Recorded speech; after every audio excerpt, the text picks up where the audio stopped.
কাজিৰঙাত পুনৰ কৰোনাৰ সংক্ৰমণ কাজিৰঙাত পৰ্যটকৰ দেহত কোভিড পজিটিভ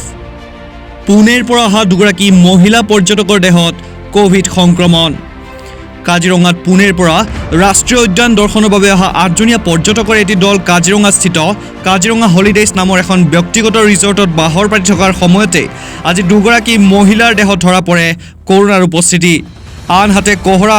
আদৰ্শ চিকিৎসালয়ত কোভিড পৰীক্ষা কৰিয়েই দুয়োগৰাকী কোভিড আক্ৰান্তক ততালিকে লৈ যোৱা হয় গোলাঘাটৰ শ্বহীদ কুশল কোঁৱৰ অসামৰিক চিকিৎসালয়লৈ আজি আমাৰ 8জন আছিল টোটেল মানুহ কাজিৰঙা লজত আছিল পুনেৰ পৰা অহা তাৰে আমি দুজনক পজিটিভ পাইছোঁ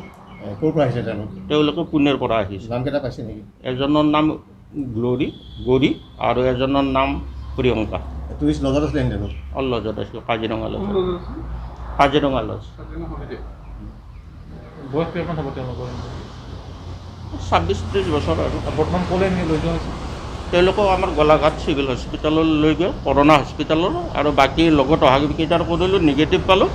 আৰু RT-PCR আমি যোৰহাটলৈ পঠাইছোঁ কেইজন আহিছিলে মোৰ লগত 8জন আহিছিল টোটেল হোটেল কৰ্মচাৰী টেষ্ট কৰিছে নেকি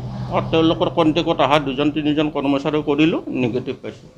ব্যুৰো ৰিপৰ্ট নিউজ নেষ্ট।